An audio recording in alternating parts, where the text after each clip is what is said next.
নমস্কার, বাতায়ন ডিজিটালের পক্ষ থেকে সবাইকে স্বাগত জানাচ্ছি। আমরা আজকে এসেছি পশ্চিম কাটিগড়ার রাজ্যেশ্বরপুর গ্রামে এক প্রতিভার সন্ধানে।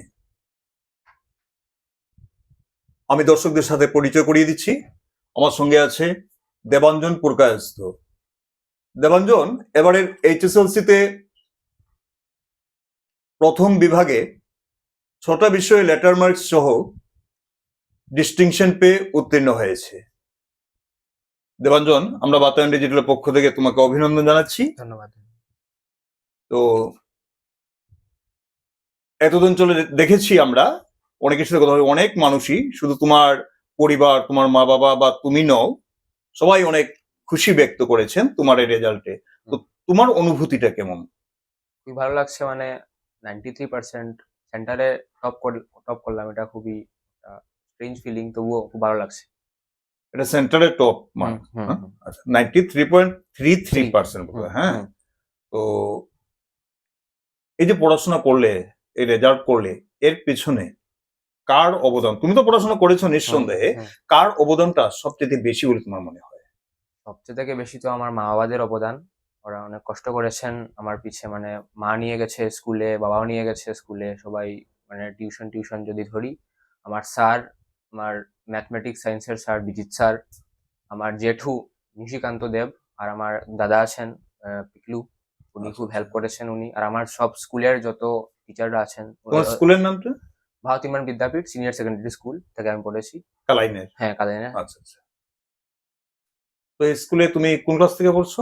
আমি নার্সারি থেকে পড়ছি। নার্সারি থেকে ভারত নির্মাণ বিদ্যাপীঠে পড়ছো? ওই স্কুল থেকেই পরীক্ষা দিয়েছো না? হ্যাঁ হ্যাঁ। তো একটা অনুভূতি স্বাভাবিকভাবে ভালো লাগছে। হ্যাঁ। তো এরপরে তোমার পরিকল্পনা কি, যে আমি কি করব বা কি পড়বো? আমি স্ট্রিম নেওয়ার চেষ্টা করছি, আমি সায়েন্স নেব। সায়েন্স নেবে? ক্লাস 11তে সায়েন্স নেব, আর বিকনে পড়ার চেষ্টা, বিকনে পড়বো। বিকনে বদরপুরের? হ্যাঁ, বদরপুর। আচ্ছা আচ্ছা। বিকনে মানে পড়াশোনা ভালো হয় এই ধরনের হ্যাঁ, শুনেছো নিশ্চয়ই? শুনেছি। সায়েন্সের সায়েন্স স্ট্রিমটা ভালো। ভালো।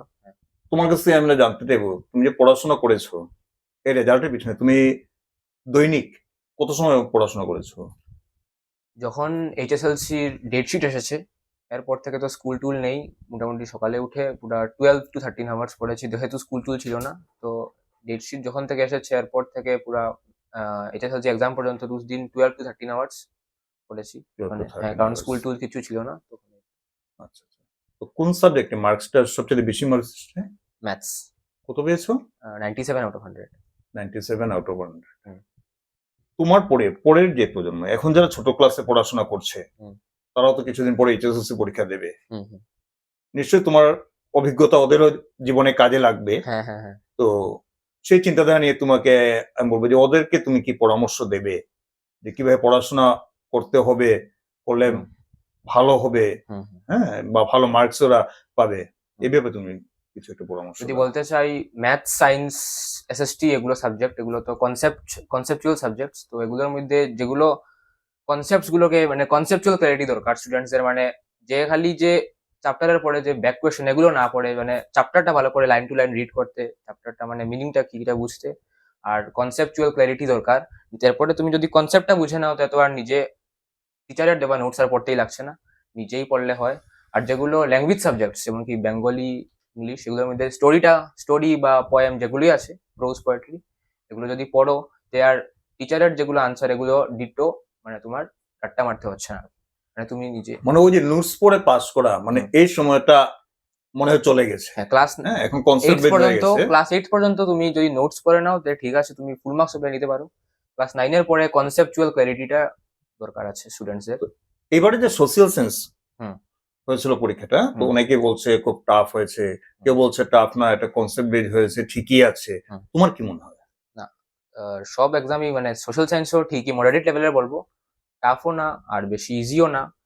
যে স্টুডেন্টসরা যদি কনসেপ্টের উপরে মানে একটু বেশি ফোকাস করেছে, চ্যাপ্টারগুলো ভালো করে পড়েছে, খালি line to line chapter NCERT read করেছে, খালি যে কোয়েশ্চেন আনসার পড়েনি তা নয়, যদি ভালো করে পড়েছে, ওর জন্য ঠিকই লাগবে, আরামসে স্কোর করতে পারবে, মানে ভালো। তুমি কি মানে স্কুলের পাঠ্য বই ছাড়া অন্য কোনো রেফারেন্স বইও পড়াশোনা করেছো? হ্যাঁ, পড়েছি, মানে গাইড বুক পড়েছিলাম, এনসিআরটি ছাড়া গাইড বুক, আর একটা বই আছে, প্রস্তুতি নামের বই আছে, ওটা আচ্ছা, পড়েছিলাম, আমার একজন কাকু রেফার করেছিলেন, ওটা দিয়ে পড়েছিলাম। আর কোয়েশ্চেন ব্যাংক আর টেস্ট পেপার তো করতেই হয়। টেস্ট পেপার এইচএসএলসির এক দুই মাস আগে থেকে টেস্ট পেপার করা শুরু করে, যখন থেকে রিলিজ হয়েছে এরপর থেকে টেস্ট পেপার করা শুরু করেছি। আর এই তো কোয়েশ্চেন ব্যাংক, আর আর কিছু না, আর বেশি। গল্প টল্প পড়ার তোমার কোনো অভ্যাস আছে নাকি? ছিল আগে, এখন এখন নেই। মানে এখন নেই বলতে মানে এখন পরীক্ষার জন্য হ্যাঁ, সময় ব্যস্ত। দিয়ে হ্যাঁ, পারোনি, হ্যাঁ, হ্যাঁ, হ্যাঁ। এটাই। হুম। তো তুমি ইতিমধ্যে বলেছো যে তুমি সায়েন্স স্ট্রিমে পড়াশোনা করবে, হুম। তো তোমার ভবিষ্যতে পরিকল্পনাটা কি, মানে এইমটা কি? আমি তো ইঞ্জিনিয়ারিং নিয়ে পড়তে চাই, মানে ইঞ্জিনিয়ার হওয়ার মানে আমার একটা ড্রিম আছে। আইআইটি বা যেই যদি পাইতে তো আর। ইঞ্জিনিয়ার হওয়ার হুম। স্বপ্ন না? তো আমরা চাইবো তোমার পড়াশোনা আরো ভালো করো। হুম। এটা একটা প্রথম ধাপ। হুম। তোমার অনেক দূর যেতে হবে, হুম। অনেক সিঁড়ি ভাঙতে হবে। হ্যাঁ। তো প্রত্যেকটা সিঁড়ি তুমি মানে সগৌরবে ভেঙে এগিয়ে যাও, আর তোমার কাঙ্ক্ষিত লক্ষ্যে হুম। তুমি পৌঁছাও। আমাদের বাতায়ন ডিজিটালের পক্ষ থেকে এই শুভকামনাটা থাকলো। ধন্যবাদ। সুপ্রিয় দর্শক মন্ডলী, এবার আমরা কথা বলবো দেবাঞ্জনের বাবা ও মায়ের সঙ্গে, তাদের অনুভূতিটা আমরা জানবো। আমরা এবার কথা বলছি দেবাঞ্জনের মা ও বাবার সঙ্গে। আমার সঙ্গে আছেন দেবাঞ্জনের বাবা, সুপরিচিত সাংবাদিক, কাটিগড়ার সিনিয়র সাংবাদিক, যিনি মাঝে মাঝে কবিতা টবিতাও লেখেন, যদিও খুব একটা প্রকাশ করতে চান না, প্রদীপ্ত পুরকায়স্থ। সঙ্গে আছেন ওনার সুযোগ্যা সহধর্মিনী সুস্মিতা পুরকায়স্থ, দেবাঞ্জনের মা। তো আমি প্রথমে ওনাদের যে প্রশ্ন করছি, আমি দেবাঞ্জনের বাবা প্রদীপ্তদার কাছ থেকে জানতে চাইবো ওনার এই মুহূর্তে ঠিক অনুভূতিটা কেমন ছেলের এই রেজাল্টের পর। ধন্যবাদ বাতায়ন ডিজিটালকে প্রথমেই, যে আজকে এই আমার এই খুশির যে একটা বাতাবরণ আমার বাড়িতে, এতে সামিল হওয়ার জন্য। আর তুমি প্রশ্ন করেছো আমার অনুভূতি কেমন। সত্যি বলতে কি, আমি এই রেজাল্টটা আশা করিনি। কারণ কি আশা করিনি, আমি মনে করেছিলাম বেশি থেকে বেশি 4টে লেটার সে পাবে, দেবাঞ্জন পাবে। সায়েন্স, ইংলিশ এবং ম্যাথমেটিক্স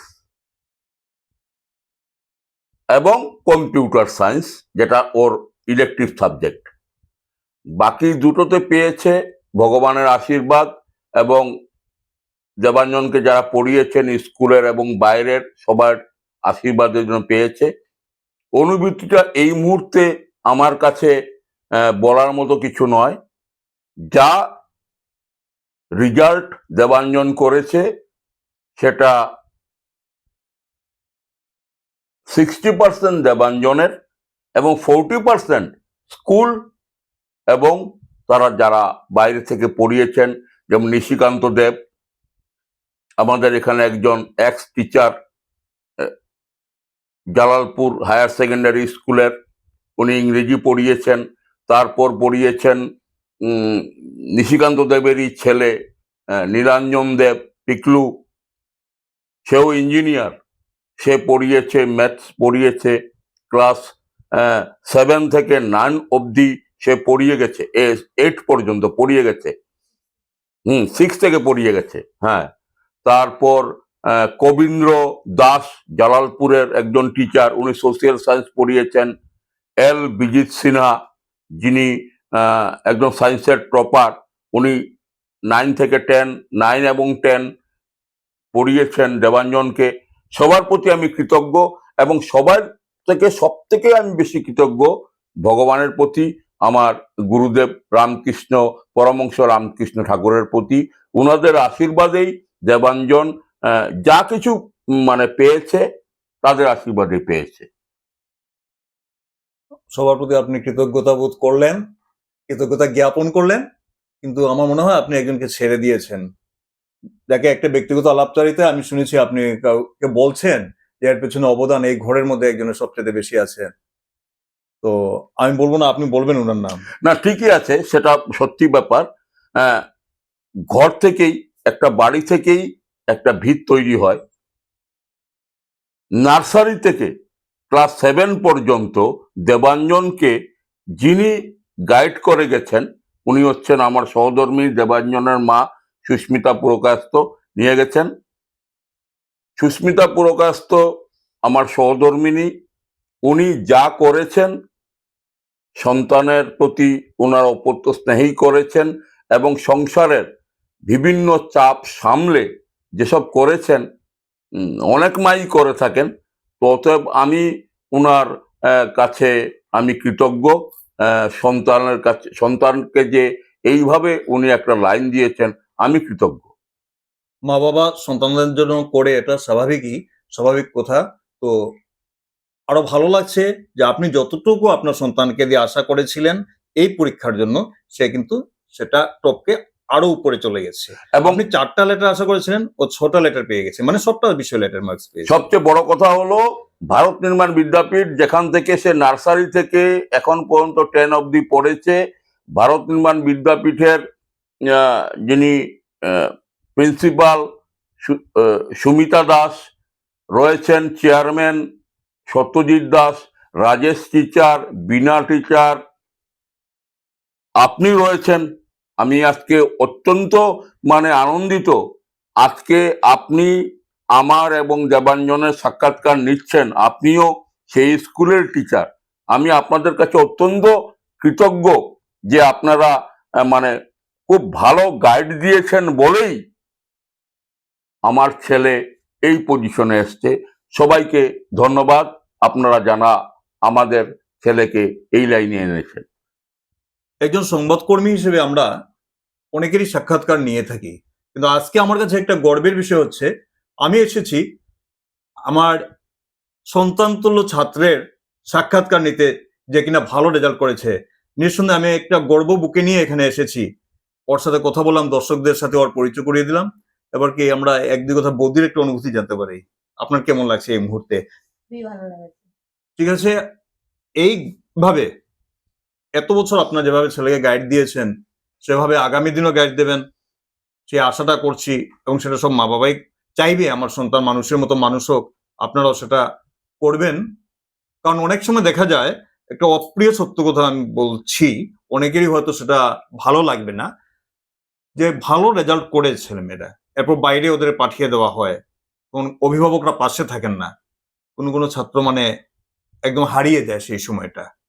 তো আমরা বিশ্বাস করি দেবাঞ্জনের ব্যাপারে সেরকম কিছু হবে না, কারণ মা হিসেবে আপনি অনেক স্ট্রিক্ট, আমি জানি, ওর বাবাও স্ট্রিক্ট। আর সবার ভালোবাসা, সবার আশীর্বাদ ওর সঙ্গে আছে। ও আরো এগিয়ে যাবে, অনেক দূর এগিয়ে যাবে, সেই আশা নিয়ে, সেই ভরসা নিয়ে, ওর উজ্জ্বল ভবিষ্যতের কামনা নিয়ে আজকে আমাদের এই সামান্য বার্তালাপটা এখানেই শেষ করছি। ধন্যবাদ আপনাদের। নমস্কার।